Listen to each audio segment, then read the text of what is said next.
Got the lumberjack fit. It's -15 outside. We're ready for a spring fragrance list. In this video, I'm gonna cover my top 10 favorite spring fragrances. This was incredibly hard for me to come up with a list for this because I absolutely love springtime fragrances. I don't know about you guys, but in Canada, we have such a mix of like bipolar weather. It goes from being -15 to +20 another day. So I get to wear a lot of varieties. I'm gonna start this off by starting with a fragrance that kind of gets a little bit of controversy in the fact that a lot of people say that this is a winter fall fragrance. I have to disagree with you. The first one is Versace Aeros Flame. I think this is an absolutely beautiful fragrance that a lot of people need to start checking out for the springtime because it does have a nice citrusy orange opening with a little bit of Kenoto, which gives it a citrusy green note. But I think that this is the most masculine and mature version of Versace Aeros that a lot of people are going to agree with me there. I think that this is honestly all year versatile, but this just bangs in the high heat and also in the spring. It's citrusy and green, but it does have the Aeros backbone that a lot of people are going to recognize. It's less synthetic because they did take out that candy apple and replaced it with some orange and citrus. So in my opinion, I think that this is the more refined take on the Aeros DNA, but it's an attractive, versatile boss scent that I think a lot of people are going to love. That's why I love it in the springtime and I'm going to wear it a lot. And I think you should definitely try that out regardless of what some other reviewers say. I think that this is the pinnacle of a spring fragrance. That being said, let's move on to number 2. One that I think gets no mention, at least from what I've seen. I think that this absolutely deserves a lot more mention, and that one is Geron Homme Eau de Parfum, a 2016 release. It's been out for quite some time, but I never see anyone talk about this. This is underrated in my opinion. This is a high quality smelling fragrance that you're going to get for a pretty affordable price. I actually bought mine off of my friend Chad from A Gentleman's Journey. I absolutely love this because it has such an addictive scent profile. Think of a mojito. Kind of smells like that. You're getting lime, a little bit of earthy qualities to this fragrance with some heavy mint and a backbone of supportive rum. That gives this fragrance a little bit of a darkened sweetness. Why are people not talking about this? Please tell me. This is such an incredible springtime fragrance that I think a lot of people are missing out on. I only have a 50 ml, but when this runs out, and I can guarantee you it will, I am 100% buying a 100 ml. This is, I think, the older presentation. I think that the newer ones have the bottle of like Geron Homme. Incredible price value that you're getting here. It smells very high quality, and then technically this is a niche fragrance. So I'm not really remembering what I bought this for, but all right, let's move on to a fragrance that I think some people may disagree with me on, and that's fine. That's totally fine. In my opinion, I think that this one is such a good fragrance to wear in the spring, especially towards the nighttime when it does cool down. There's a little bit of a breeze in the air. That one I'm talking about is Moschino Toy Boy. Now, you may be confused because you look at this presentation and it looks very weird and you probably just didn't even go near it because of the presentation. Look past that, try this out because it's incredible. Okay, this one is a little bit of a unisex fragrance because it does feature a very prominent rose, but that's being backed up by a pear note, which gives it a fruity sweetness, pink pepper, a little bit of a spice, and earthy woody qualities to this fragrance that man it up a bit. Without those earthy woody qualities and spice, I think that this would be a very feminine fragrance. Because of that, I think that it mans it up a bit and gives it kind of a confidence to it, like an attractive confidence. I think that this is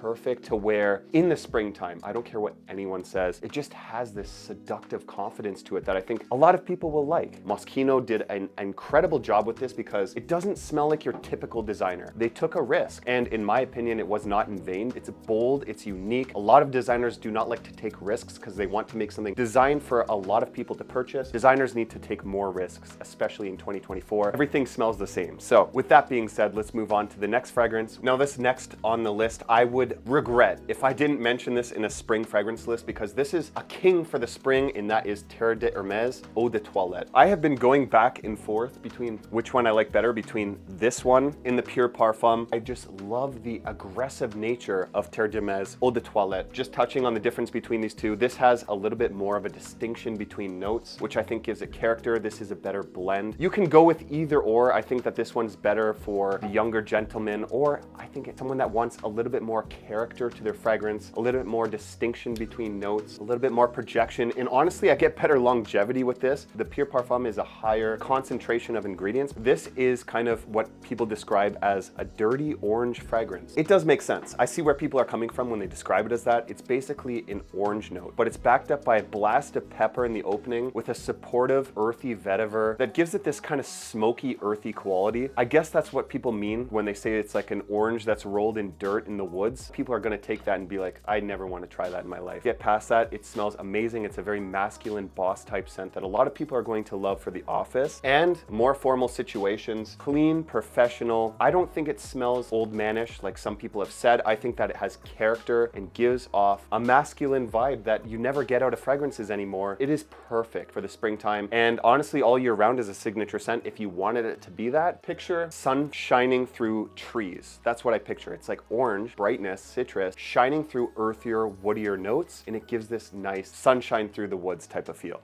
Okay, so the next one on the list, this one has gotten a lot of hype from me and other creators, but I think it's well deserved of this hype, especially for the price. Rasi Haas Ice. Honestly, for this time of year, this is where it absolutely shines, okay? I'm not gonna make this a comparison between the original Rasi Haas and this. I like this one better. That's a spoiler alert. If you want to hear more about this in depth, definitely check out my full review. This one is basically a more citrusy, minty take on the original, adding a little bit of a cooling effect with that mint. Basically an inspiration of Invictus Aqua, Invictus style DNA that a lot of people have copied to date because of its success. Like, you could also probably wear this in the summer during the day and you wouldn't be too overbearing. It's not too sweet. I think that this actually smells higher quality than the original. I think a lot of the younger audience or people that are newer to fragrances are going to appreciate this more because it does have that kind of youthful sweetness, that playful sweetness in the background. Some people may not even distinguish a difference between this and the original Rasi Haas, but I think that this is an improvement on the DNA. Go with this one every single time. Do not miss out. Okay, this next one on the list, probably going to be a little bit controversial because of the price point. I mean, I agree, but I just cannot tell you how addictive the next one on the list is. Parfums de Marly, Greenly.